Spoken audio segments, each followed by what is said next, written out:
बिस्मिल्लाहिर्रहमानिर्रहीम, अस्सलामुअलैकुम। आप देख रहे हैं स्पोर्ट्स वन और मैं हूं आसिफ खान और हम आज बहुत खुशी से ईद की सेलिब्रेशन कर रहे हैं। आप सबको बहुत बहुत ईद मुबारक। देखने वालों को गो के हालात तंग हैं, ज़रा कोविड की सिचुएशन है, ज़रा मामलात रमज़ान में भी ऐसे रहे कि आप ज़्यादा बाहर खुल के नहीं घूम सके होंगे, लेकिन ये सब इस वक्त की ज़रूरत है और इस वक्त सबको बहुत ज़्यादा एहतियात की ज़रूरत है इस कोविड-19 से निकलने के लिए। वैक्सीनेशन कराइए, अगर आप 40 प्लस हैं या नहीं भी हैं तो उस सूरत में भी आप प्राइवेटली करा सकते हैं।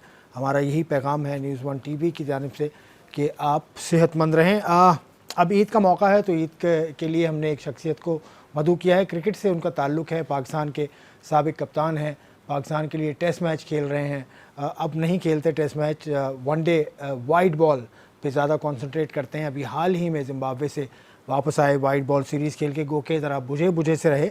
लेकिन खैर अब मैं बात ज़्यादा नहीं करता, मैं उन साहब से आपको मिलवाता हूँ। मोहम्मद हफ़ीज़, पाकिस्तान के साबिक़ कप्तान, हमारे साथ हैं। और अस्सलाम वालेकुम हफ़ीज़, आपको बहुत बहुत शुक्रिया, आपने वक्त निकाला। ईद की बहुत बहुत मुबारक हम सब की जानिब से। आपको भी आसिफ भाई और सारे लोगों को जो मुझे सुन रहे हैं, देख रहे हैं, सबको ईद मुबारक। हाफिज़, इस आम तौर पे तो ये तो कोविड के दिन हैं, अब शुरू हो गए हैं। किस तरह का ईद का दिन गुजरता है? जी, ऑब्वियसली एक डिफरेंट लाइफ है जो पिछले साल से हम लोग एक्सपीरियंस कर रहे हैं। काफ़ी मुश्किलात हैं। Safety is the first thing जो हमने इंश्योर करनी है कि हम सब लोग सेफ रहें। लेकिन उसके बावजूद बहुत से मुश्किल हालात लोगों ने देखे, हम सब ने देखे। मीडिया इन दिनों में बहुत ज़्यादा एक्टिव है, तो आपको हर जगह की, पूरी दुनिया की रिपोर्ट्स आपके सामने आती हैं। तो काफ़ी डरा देने वाले जो हैं वो लम्हात आपकी ज़िंदगी आपके सामने गुजर रहे हैं। लेकिन ये है कि फिर भी वी आर होपफुल कि इसको ये जल्दी से ख़त्म हो। दुआ है अल्लाह ताला से कि ये पेंडेमिक वाला जो एक सीरियल ऑन है ये जल्दी से ख़त्म हो और हम लोग बैक टू नॉर्मल ज़िंदगी की तरफ जल्दी से जल्दी आए। मुश्किल होता है ऑब्वियसली इसमें अपने आप को तमाम चीज़ों को करना, क्योंकि लाइफ यूज्ड टू है मिलने मिलाने में, आपस में जो एक हमारे रिलेशंस हैं उसकी जो एक सोशल लाइफ की जो एक लिविंग्स हैं, ये उससे डिफरेंट हम लोग एक्सपीरियंस कर रहे हैं। तो रमज़ान भी काफ़ी मुश्किलात में, नमाज तरावी का जो एक सिलसिला है वो भी, इसको भी जी मेंटेन जी। करना काफ़ी मुश्किल होता है। मसाजिद में जाना, वहाँ पे जाके मेंटेनेंस, क्योंकि बहुत से लोग इसको इसको अच्छे तरीके से मैंने देखा है। मोस्टली लोग, मैं मेरा ख्याल है कि 90% लोग ऐसे हैं, मैंने एक्सपीरियंस किया अभी, जो अवेयर हैं इस सिचुएशन से और अपने आप को और दूसरों को वो बचाने की कोशिश करते हैं। लेकिन बीच में हम जैसे भी या कुछ ऐसे लोग हैं जो ना मानो वाली, आपको पता है कि हमारी सोसाइटी में ना मानो वाले बहुत से लोग हैं। हाँ, तो वो ना मानो वाली जो पॉलिसी है उस पर भी चलते हैं और वो नहीं मानते। लेकिन ये है कि जिंदगी गुजर रही है और सबके लिए दुआ गो हूं कि सब सेफ रहें और इससे जल्दी से इंशाल्लाह छुटकारा हासिल करें। अच्छा, आपने वैक्सीनेशन करा ली? पाकिस्तान क्रिकेट बोर्ड वैक्सीनेशन हुई है। वैसे तो बाय एज भी अब मेरी बारी आ गई है, लेकिन ये है कि उससे पहले ये था कि पाकिस्तान क्रिकेट बोर्ड क्योंकि इंश्योर कर रहा था अपने अपने क्रिकेटर्स को जो जो मुंसलिक हैं पाकिस्तान क्रिकेट के सिस्टम के साथ, उनको उन्होंने जो वैक्सीनेशन लगवाई उन्हीं के थ्रू मेरी भी वैक्सीनेशन हो गई है। दोनों वैक्सीनेशन मेरी हो चुकी है। अच्छा, पाकिस्तान क्रिकेट बोर्ड ने कराई है वैक्सीनेशन, सिर्फ सेंट्रल कॉन्ट्रैक्ट प्लेयर की या सारे बाहर पर्सनली के? समझता हूँ कि इसमें भी थोड़ा सा लेट हो गया। मैं समझता हूँ कि पूरी ये पाकिस्तान की तरफ से ये पॉलिसी होनी चाहिए, पाकिस्तान गवर्नमेंट की तरफ से, कि जो इंटरनेशनल रिप्रेजेंटर हैं, जो भी पाकिस्तान को इंटरनेशनल फोरम में किसी भी प्लेटफॉर्म के ऊपर रिप्रेजेंट करते हैं, उनकी वैक्सीनेशन अर्लीस्ट होनी चाहिए, ताकि वो वैक्सीनेटेड होने के साथ अपने आप को रिप्रेजेंट करें इंटरनेशनल लेवल के ऊपर। इस मुश्किल में ना डाला जाए। तो कोई भी इंटरनेशनल लेवल के ऊपर जो रिप्रेजेंट करने वाले लोग हैं पाकिस्तान को, उनकी वैक्सीनेशन जल्दी होनी चाहिए। ले इसी तरह मेरा ख्याल है कि पीएसएल में जब हम लोग लास्ट टाइम थे, जब पीएसएल एपिसोड चला और अनफॉर्चुनेटली पीएसएल बंद हुआ, उसके बाद पाकिस्तान क्रिकेट बोर्ड ने 2 दिन के उसी उन्हीं दिनों के अंदर उन्होंने अप्रूव करवाई। जो कि मेरा अपना ख्याल यही था कि अगर इसको पहले करवा लिया जाता और इस टूर्नामेंट के स्टार्ट में ही वो तमाम प्लेयर्स और तमाम लोग जो इसमें इससे मुंसलिक थे इस पीएसएल से, अगर वो वैक्सीनेटेड होते तो शायद जो है वो पिछला वाला जो एपिसोड हुआ वो ना होता। बट आई एम श्योर कि आगे मेरा ख्याल है कि गवर्नमेंट को भी ये सोचना चाहिए और ये कहीं पे भी गलत नहीं होगा, क्योंकि आप जो पाकिस्तान की रिप्रेजेंटेशन करने वाले लोग हैं वो पाकिस्तान की इज्जत हैं। पाकिस्तान का नाम लेके, पाकिस्तान के एम्बेसडर्स बन के वो पूरी दुनिया को के अंदर जाते हैं, रिप्रेजेंट करते हैं, तो अगर उनकी वैक्सीनेशन अर्लीस्ट कर ली जाए तो that would be more beneficiary. अच्छा, अभी आपने पीएसएल की बात की, पीएसएल अभी दूर है, अभी ईद का समय चल रहा है, तो ईद कुछ ऐसा बता दें, चले बचपन में किस तरह से ईद मनाते थे, कुछ पुराने वक्तों में कैसे मनाते थे? आसिफ भाई, वो ये है कि अब ईदी देते हैं और दे के ज्यादा खुश होते हैं, और लेने वाले दिन खत्म हो गए, ये चेंज आई। अच्छा, तो खाने पकाने का कोई और है शौक नहीं है आपको?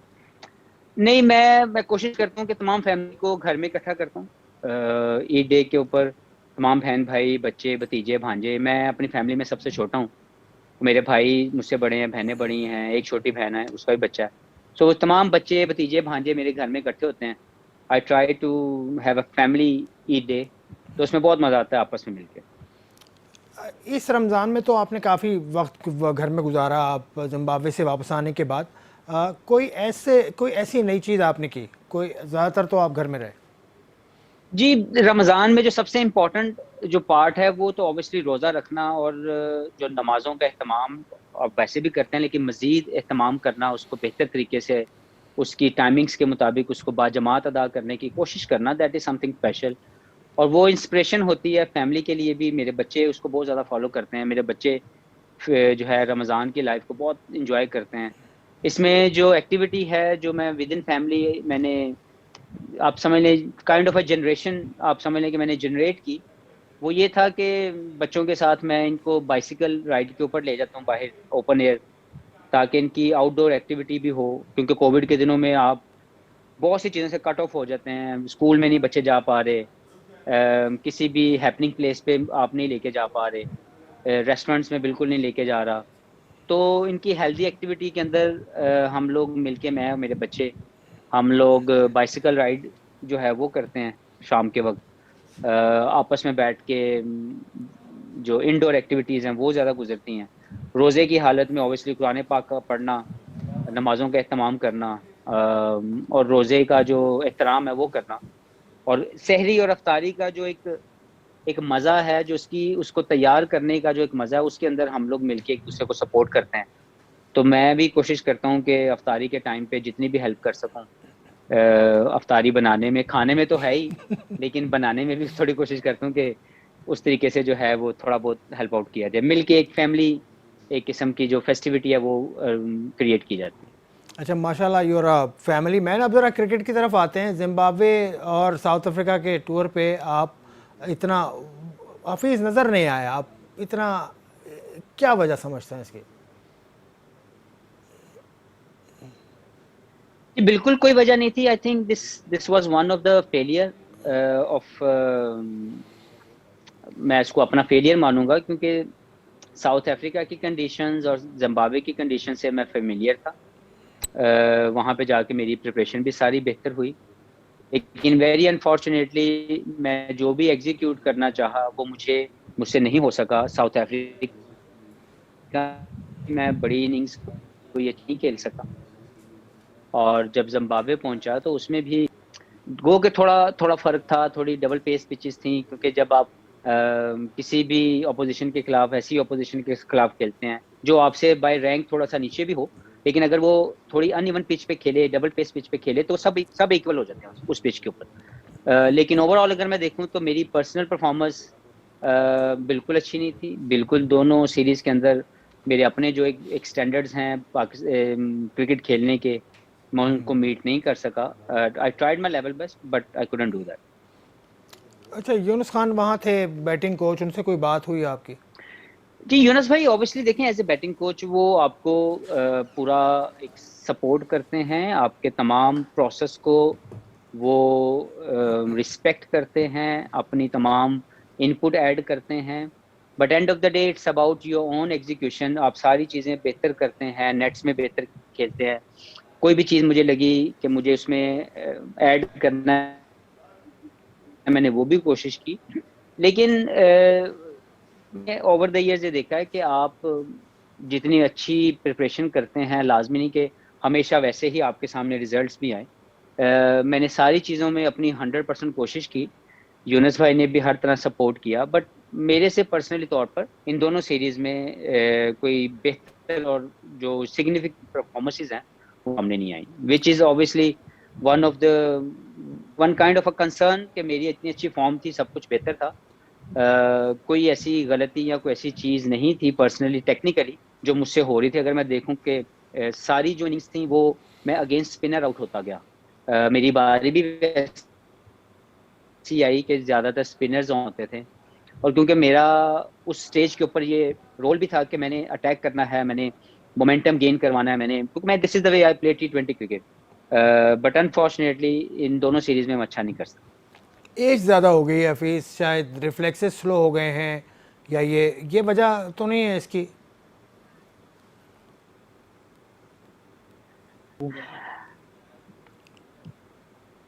नहीं, ऐसी बात तो नहीं है कि मैं डिक्लाइन पे हूँ। I think I am on the peak of my cricket at the moment. If I see my performances over the last 1.5 year, तो मैं मुझे जितनी भी अपॉर्चुनिटीज मिली मैंने बड़ी अपने अपनी पोजीशन को जस्टिफाई किया। एज वाला तो ये मर्जी है, जो मर्जी ऐड कर ले, लेकिन मेरी एज के हवाले से मुझे कभी भी मुश्किल नहीं आई, क्योंकि मैं हमेशा अपने तमाम क्राइटेरियाज हिट करता हूँ, तमाम परफॉर्मेंस के क्राइटेरियाज, तमाम फिटनेस के क्राइटेरियाज, जिसमें कभी भी मैं पीछे नहीं रहा। तो मेरे लिए एज का 40 साल का होना या 18 का होना, to me it doesn't, until unless you hitting that criteria, you hitting the boxes very well।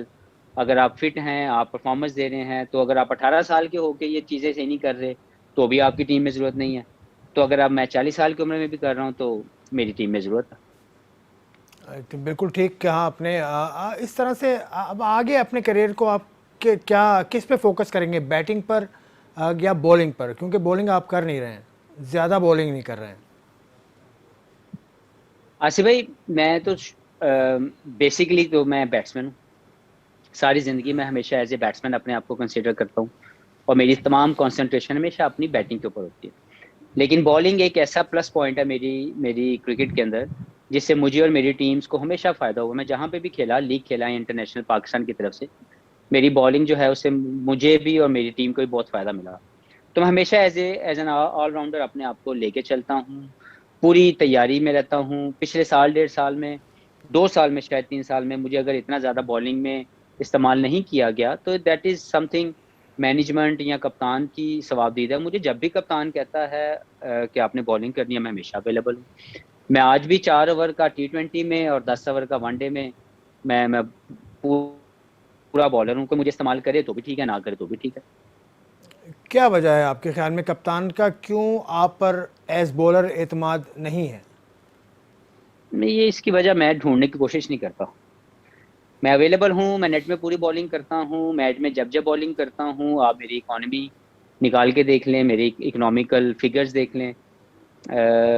तो I think something may be कि पाकिस्तान की टीम में या जिस भी लीग में मैं खेला हूँ वहाँ पे शायद ऑप्शंस होती हैं, और लोगों को शायद ये लगता है कि मैं सिर्फ लेफ्ट हैंडर को बॉलिंग कर सकता हूँ। हालांकि मैंने अपने पूरे कैरियर में बहुत बड़े बड़े नाम, बहुत बड़े बड़े प्लेयर, उनको as a right handed batsman उनको मुश्किलात में भी डाला, और मेरी इकॉनमी लेफ्ट एंड राइट दोनों तरह के खेलने वालों के खिलाफ बड़ी शानदार है। लेकिन अब इस स्टेज के ऊपर जाके मैं कभी भी मैंने कभी अपने कप्तान से या अपने मैनेजमेंट से गिला शिकवा नहीं किया। मुझे जो रोल मिला, जितना मिला, मैंने उसको पूरा करने की कोशिश की, और आज भी अवेलेबल हूँ और आने वाले कल में भी अवेलेबल हूँगा। अब डिपेंड करता है मैनेजमेंट और कप्तान पे कि वो मुझे कैसे इस्तेमाल करते हैं, but I am fully available.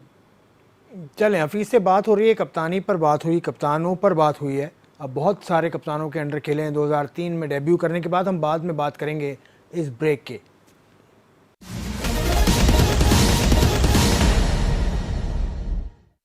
Welcome back to sports one Eid special. Mohammad Hafeez हमारे साथ हैं, वेरी स्पेशल पर्सन। और हफीज़ से हम बात कर रहे थे कप्तानों पर। तो हफीज़, आपने डेब्यू किया 2003 में और राशिद लतीफ़ कप्तान थे। उसके बाद कप्तान आते गए जाते गए। आपके ख्याल में किस कप्तान ने आपको बेहतरीन इस्तेमाल किया? देखें, ऑब्वियसली इतने लंबे कैरियर में बहुत से लोग आपके सामने आते हैं, बहुत से जाते हैं। मैंने अपने तमाम कप्तान जिनके साथ भी मैंने खेला इंटरनेशनल लेवल पे या लीग्स लेवल के ऊपर, मैंने हमेशा उनको रिस्पेक्ट दी। मेरे नज़र में तमाम अब जो कप्तान थे जो वो सभी अच्छे कप्तान थे, लेकिन मेरे पसंदीदा कप्तान में हमेशा राशिद लतीफ़ भाई रहेंगे, क्योंकि उन्होंने मुझे बहुत ज़्यादा एतमाद दिया। मेरी पहली वनडे कैप, मेरी पहली टेस्ट कैप मुझे राशिद भाई से मिली, उनकी कप्तानी में मिली। तो इसलिए मेरे नज़दीक, मेरे दिल के जो करीब है सबसे ज़्यादा, वो राशिद भाई हमेशा रहेंगे, क्योंकि वो मेरे पहले कप्तान हैं। और जिस मोहब्बत और प्यार से और दुआओं से उन्होंने मुझे वो रिप्रेजेंट की कैप, वो आज भी मुझे याद है। कोई ख़ास बात राशिद लतीफ़ की कप्तानी की जो आपने सीखी हो उनसे? आई थिंक राशिद भाई का जो मैंने उनसे सीखा, that he was very innovative, he was very courageous. उसमें उन्होंने कभी भी, मैंने नहीं देखा कि वो डर के उन्होंने कप्तानी की। वो हमेशा चाहते थे कि अटैकिंग क्रिकेट खेली जाए। वो हमेशा वैसी कप्तानी की जो अटैकिंग थी। उन्होंने कभी भी डिफेंसिव मोड में जाके क्रिकेट ना खेली। अगर मैं उनकी एक अच्छी क्वालिटी देखूं तो वो बहुत ही अटैकिंग माइंडसेट के कप्तान थे। अब भी पाकिस्तान क्रिकेट बोर्ड ने जो नया फर्स्ट क्लास स्ट्रक्चर आया है, इसमें अटैकिंग क्रिकेट पे बहुत ज़्यादा जोर रखा गया है पाकिस्तान क्रिकेट बोर्ड की जानिब से। तो क्या ये कमी है पाकिस्तान क्रिकेट में ये? आसिफ भाई, ना तो को गोली 22 साल मुझे क्रिकेट खेलते हुए हो गए हैं, ना तो कोई कैप्सूल, ना कोई ताकत का कैप्सूल, ना कोई मेंटल टफनेस का कैप्सूल मुझे नजर आया, ना ही बहादुरी का कोई कैप्सूल है। कोई गोली है जो आप खा लेंगे तो आपको आ जाएगी। ये ये इंस्टिंक्टिव जो है ना, रिएक्शन है। कुछ लोग अपनी जिंदगी में बोल्ड होते हैं, कुछ लोग नहीं होते। कुछ लोग अटैकिंग होते हैं, कुछ लोग डिफेंसिव होते हैं। आप जो मर्जी करते हैं।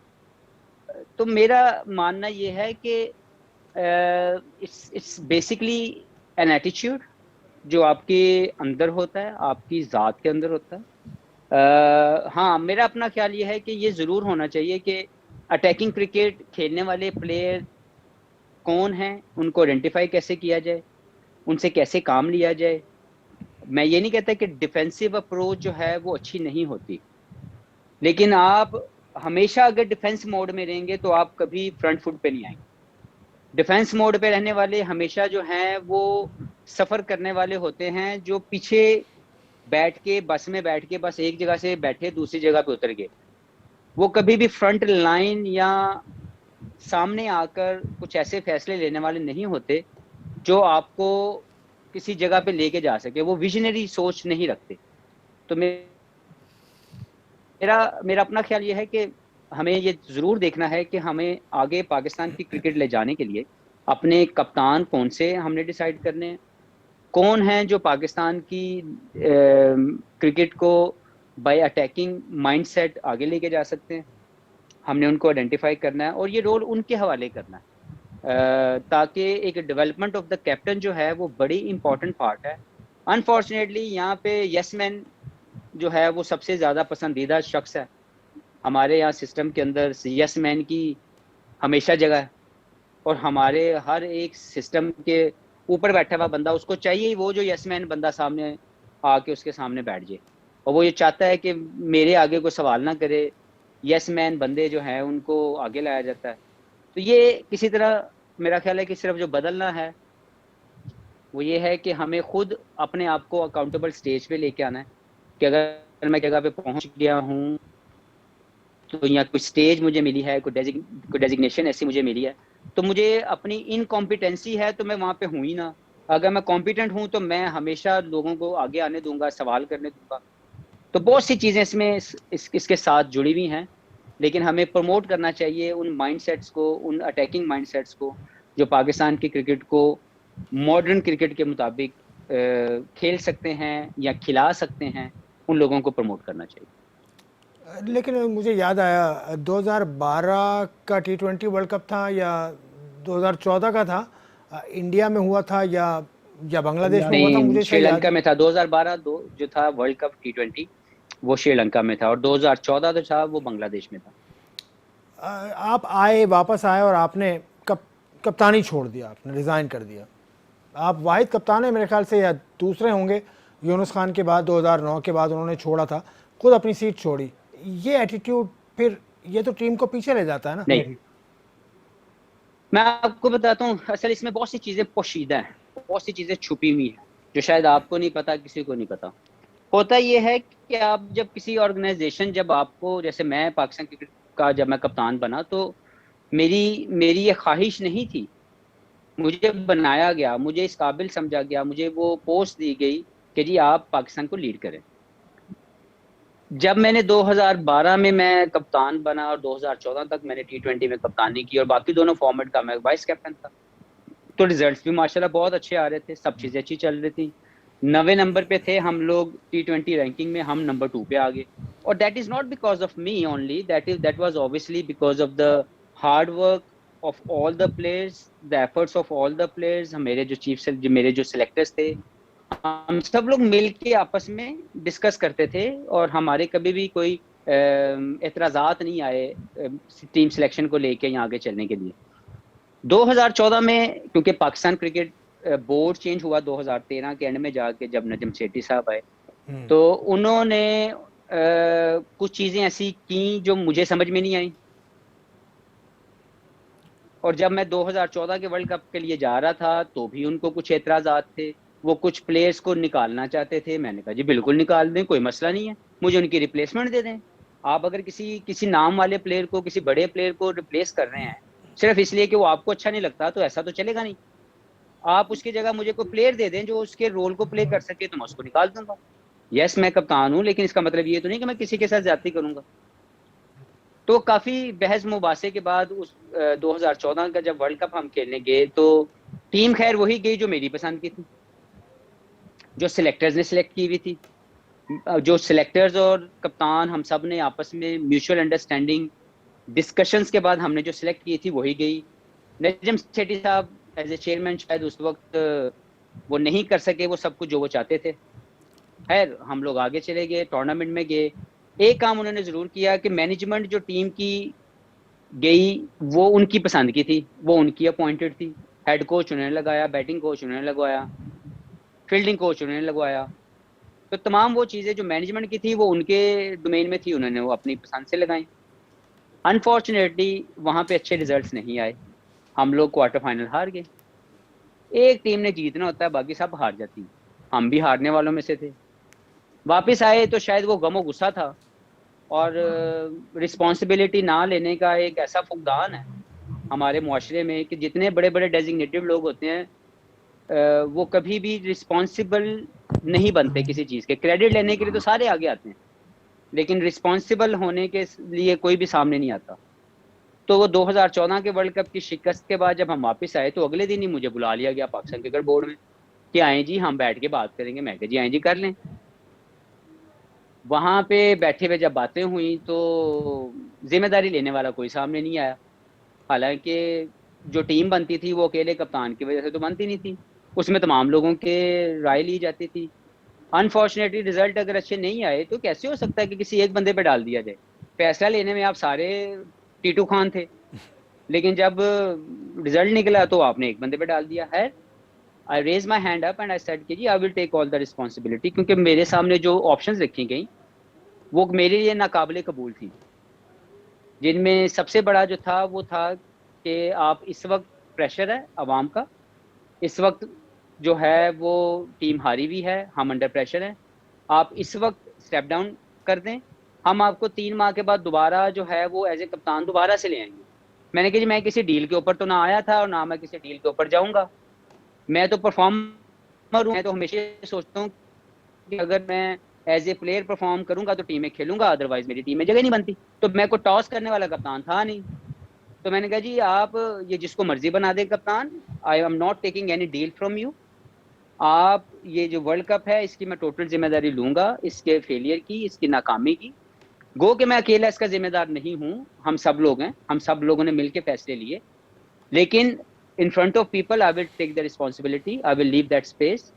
आप I will step down as a captain, और जो पाकिस्तान टीम को बेहतर कर सकता है, जो पाकिस्तान टीम को इस स्टेज से आगे लेके जा सकता है, आप उसको ले आए। तो आई रिफ्यूज द डील और मैंने रिस्पॉन्सिबिलिटी का मुजाहरा किया जो मैं हमेशा करता हूँ। तो मैंने अपने अपनी जो पोस्ट है जो एज ए कैप्टन था, मैंने स्टेप असाइड कर लिया कि ठीक है जी आप जिसको मर्जी लें। तो स्टेप डाउन होने का मुझे आज भी फख्र है और हमेशा रहेगा कि मैंने जो किया बिल्कुल ठीक किया, पाकिस्तान के लिए वो बिल्कुल ठीक था और मैंने कोई डील नहीं ली। अच्छा ऐसे तो कौन से प्लेयर थे जिन पर सिटी साहब बज़िद थे कि उनको टीम से निकाला जाए? देखें, 2014 में शाहिद अफरीदी की रिप्लेसमेंट थी कोई? नहीं। नहीं। और अगर मुझे कहा जाए शाहिद अफरीदी को निकाल दें,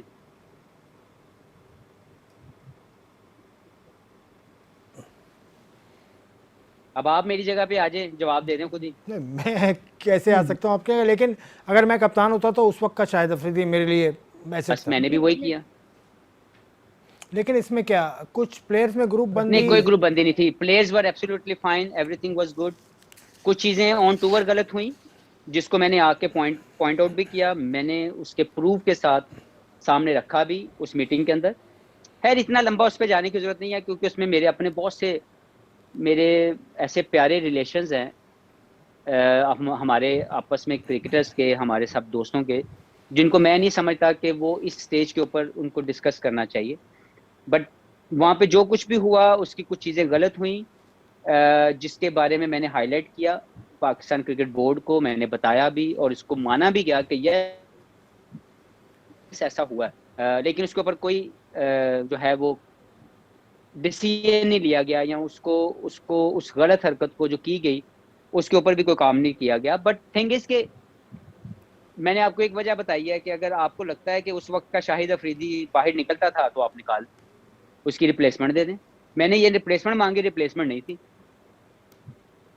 तो इस तरह और भी कुछ ऐसी चीजें थी जो मेरी समझ में किसी भी तरीके से उनकी रिप्लेसमेंट नहीं थी या वो ठीक नहीं था पाकिस्तान के लिए। तो मैं अकड़ गया, मैं डटा रहा। मेरी शुरू से आदत है कि मुझे जो ठीक लगता है पाकिस्तान के लिए, जो मुझे लगता है कि ये बिल्कुल ठीक है और इसमें पाकिस्तान का भला है, पाकिस्तान के लिए बेहतरी है, मैं वो करता हूँ। बहरहाल हफीज़ ने एक नई बात की है। गुज़िश्ता जो कई साल पहले जो वर्ल्ड कप हुआ था उसमें जो डिबाकल हुआ और उसके बाद पाकिस्तान की कप्तानी छोड़ी, उसकी वजह इन्होंने बताई। अब ज़रा आगे चलेंगे, मौजूदा हालात पे हम बात करेंगे हफीज़ से इस ब्रेक के बाद।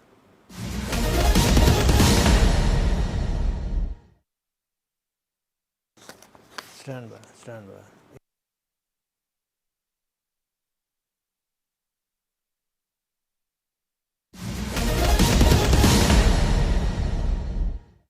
Welcome back to sports one Eid special. Mohammad Hafeez हमारे साथ हैं। बड़ी गर्मा गर्म बातें चल रही हैं। अब हफीज़ आते हैं इस वक्त के क्रिकेट सेटअप की तरफ आते हैं, और अभी आपको क्या लगता है इस वक्त कप्तान के पास पूरी पावर है, सब कुछ ठीक है, chief selector is working in his domain? यार एक तो मैं ये बात ही नहीं समझ पा रहा, एक बंदा मुंह कह रहा है कि सारी पावर मेरे को ले, सारे फैसले मैं लेना, तुसी फिर नहीं मानते। अभी अभी रिसेंटली बाबर की एक वीडियो, ये किसी को बताने की जरूरत नहीं है, मुझे कभी जरूरत नहीं पड़ी थी कि I am a powerful captain. Yes I was, क्योंकि मैंने अपने फैसले खुद लिए हैं। मैं डिस्कस करता था अपने सिलेक्टर्स के साथ घंटों घंटों बैठ के, हमारी 2-2 3-3 घंटे की मीटिंग होती थी, या मैं कन्विंस करता था या मैं कन्विंस हो जाता था। लेकिन ये कभी मीडिया में आके बताने की जरूरत नहीं पड़ी कि जी मोहम्मद हफीज पावरफुल है या नहीं। एक बंदा मुंह कह रहा है, बाबर की अभी रिसेंटली अगर आप उसकी वीडियो देखें, बिल्कुल। जो आप सबने देखी है, मैंने भी देखी है, उसने खुल के बोला है कि जी सारे फैसले मेरे हैं। अब इस डिस्कशन को हम फिर कर रहे हैं, तो मुझे नहीं लगता कि इसके ऊपर इतनी ज्यादा बहस करनी चाहिए। एक बंदा मुंह कह रहे हो, गल मान लो। चले उसकी गल मान लें उनकी, तो बाकी बातें ठीक हैं। चीफ सेलेक्टर के साथ आपके ताल्लुकात ठीक हैं? मेरे ताल्लुकात हमेशा हर शख्स के साथ ठीक है जिसकी डायरेक्शन ठीक है। पाकिस्तान के लिए डायरेक्शन उसकी बिल्कुल ठीक है। चीफ सेलेक्टर की डायरेक्शन ठीक है आपके ख्याल में? मैंने ये तो बात ही नहीं की। मैं पूछ रहा हूँ आपसे। नहीं, मैं इसका फैसला लेने वाला नहीं हूँ, because it's not my domain to discuss about the domain of any other person. क्योंकि इसके लिए और बहुत से लोग बैठे हैं जिन्होंने अपॉइंट किया है, जिन्होंने डेजिग्नेशन दी है। They should have to look into this matter कि जी सब चीजें ठीक चल रही हैं तो ठीक है। मैं कौन होता हूँ उसके अंदर अपनी अपनी राय देने वाला। बिल्कुल ठीक है। चले एक आपके सीनियर प्लेयर हैं, आपसे सीनियर हैं, शुएब मलिक। उन्होंने कुछ बयान दिए कि वाइट बॉल में कोच नहीं होना चाहिए मिसबाह उल हक को। दूसरा, उनको सिलेक्शन पर भी एतराज़ हैं, वो अपने आप को देखते हैं आगे। आप कैसे देखते हैं? देखें, सबसे पहले तो जो राय है वो मलिक की है, मलिक इसको बेहतर जस्टिफाई करेगा। मुझे इसके इसके बैकग्राउंड या इसकी माइंडसेट का मुझे नहीं पता कि किस वजह से ये बात की गई है या क्या बैकग्राउंड है इसकी। मेरी नज़र में Misbah is doing a great job to me. अगर मैं उसको देखूं, मैं पहले कह चुका हूं कि एज ए हेड कोच जो सबसे बेहतरीन काम मिसबा कर रहा है वो उस ड्रेसिंग रूम में हर एक जूनियर या सीनियर की सेल्फ रिस्पेक्ट है जो वो सबको दे रहा है। हर प्लेयर की सेल्फ रिस्पेक्ट मौजूद है ड्रेसिंग रूम में। हर प्लेयर को वो 100 जितने जो जरूरत है उसको वो मिल रहा है। जितना एतमाद चाहिए, जितनी क्लैरिटी चाहिए, जितनी प्रैक्टिस चाहिए, हर वो चीज प्रोवाइड कर रहा है। To me this is enough. मैंने इससे ज्यादा बेहतर सेल्फ रिस्पेक्टेड ड्रेसिंग रूम इससे पहले कभी शेयर नहीं किया, जिसमें तो चाहे जूनियर हो चाहे सीनियर हो उसको इक्वल रिस्पेक्ट मिल रही है और हर शख्स की इज्जत का एहतराम किया जा रहा है। हर एक को प्रोफेशनल वे में फुली जो है वो सपोर्ट किया जा रहा है। बस बात खत्म। आगे मैंने जाना है। जिस दिन मैं 100 करना उस दिन मिसबा चंगा, जिस दिन मैं 0 करना उस दिन मिसबा पैड़ा हो गया। तो ऐसा होना नहीं चाहिए। Everything is good, we going in a right direction. South Africa को साउथ अफ्रीका में जाके हराना, that is something very special. We all should should be happy on this achievement. मेरा अपना ख्याल ये है कि राय का एहतराम हर शख्स का जरूरी है। जो जिसकी जो राय है उसको जस्टिफाई भी वो करेगा। मेरे नज़दीक ये वाली मैनेजमेंट जो है पाकिस्तान की, they based on the some of very very special people. Waqar Younis, Younis Khan, Misbah-ul Haq, ये वो लोग हैं जिन्होंने पाकिस्तान की क्रिकेट को बहुत अच्छा सर्व किया एज ए क्रिकेटर और अब जिस रोल में वो आए हैं I think they are doing a great job for Pakistan.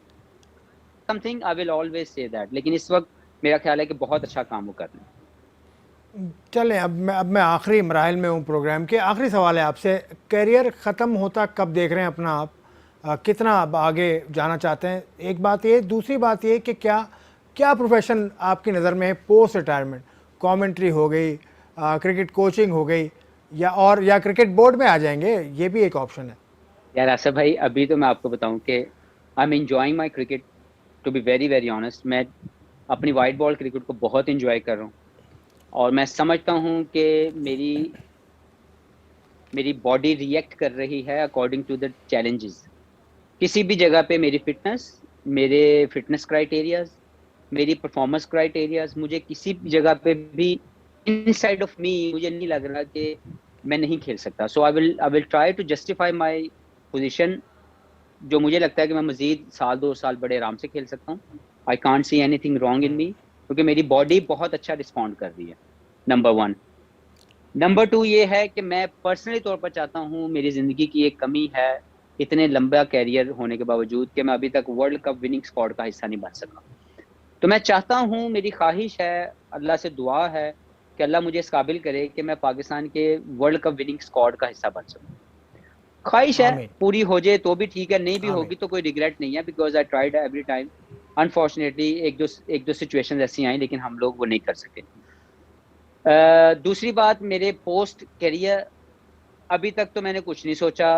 मुझे लगता है कि मुझ जैसा साफ गो बंदा शायद किसी जगह पे सेटल हो सके, but I will try to be honest. मैं चाहता हूं कि मैं पाकिस्तान की क्रिकेट डेवलपमेंट के अंदर ज़रूर काम करूं क्योंकि यहाँ पे प्रोफेशनल सोच, मॉडर्न क्रिकेट की अपग्रेडेशन, उसका बहुत बड़ा फुकदान है, बहुत कमी है।